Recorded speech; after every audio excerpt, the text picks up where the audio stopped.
3 দিন পেরিয়ে গেল, এখনো জাকসু নির্বাচনের ফল পাওয়া যায়নি। এ বিষয়ে জাকসু নির্বাচন কমিশন কি বলছে? গণনা শেষ হতে আসলে কত সময় লাগতে পারে আর?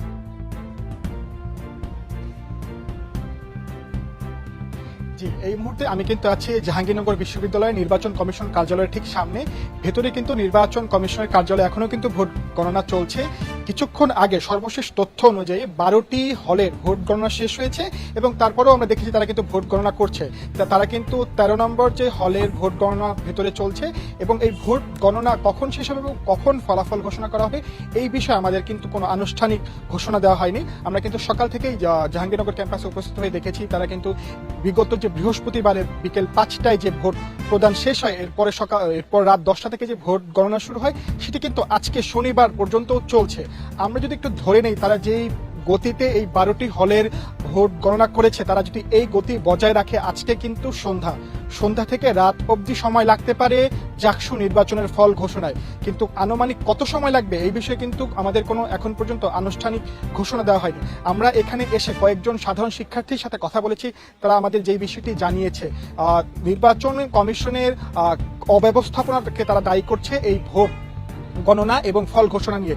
তারা কিন্তু এই জাকসু নির্বাচনের যে ফলাফলটি অনেকটা কিন্তু জাহাঙ্গীরনগর বিশ্ববিদ্যালয়ের ভর্তি পরীক্ষার সাথে কিন্তু তারা তুলনা করেছে। তারা আমাদের যেটি জানিয়েছে বিশ্ববিদ্যালয়ের ভর্তি পরীক্ষার ক্ষেত্রে কিন্তু হাজার হাজার শিক্ষার্থীদের ফলাফল কিন্তু দুপুরে পরীক্ষা হলে সন্ধ্যা বা রাতের মধ্যেই জানিয়ে দেওয়া হয়, কিন্তু এই ক্ষেত্রে এত ভিন্নতা কেন, এই প্রশ্নটি কিন্তু তারা আমাদের করেছেন এবং এর ফলাফল ঘোষণার দেরির যে বিষয়টি সম্পূর্ণই কিন্তু তারা কমিশনকে দোষারোপ করছেন। আমি যদি এখানে পরিবেশটি একটু বলে রাখি, এখনো কিন্তু ভেতরে ফলাফল গণনা চলছে এবং বাহিরের পরিবেশ, আইন শৃঙ্খলা বাহিনীর পরিবেশ কিন্তু বেশ তৎপর।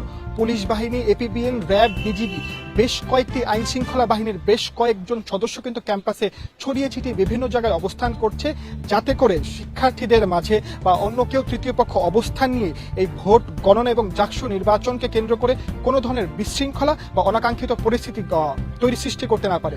গতকাল জাহাঙ্গীরনগর বিশ্ববিদ্যালয়ের একজন অধ্যাপক, যিনি প্রীতিলতা হলের পোলিং অফিসার হিসেবে দায়িত্বরত ছিলেন, তিনি কিন্তু গতকাল মারা গিয়েছেন। এরপরে অনেকটা কিন্তু এই জাকসু নির্বাচনের যে ভোট গণনা সেটি কিন্তু অনেকটা ধীরগতি হয়ে যায় এবং এখানে কিন্তু যারা ভোট গণনা বা নির্বাচন কমিশনের কাজের সাথে জড়িত ছিল তাদের মধ্যে কিন্তু অনেকটা শোক নেমে আসে, যার ফলে কিন্তু কিছুটা দেরি হয়।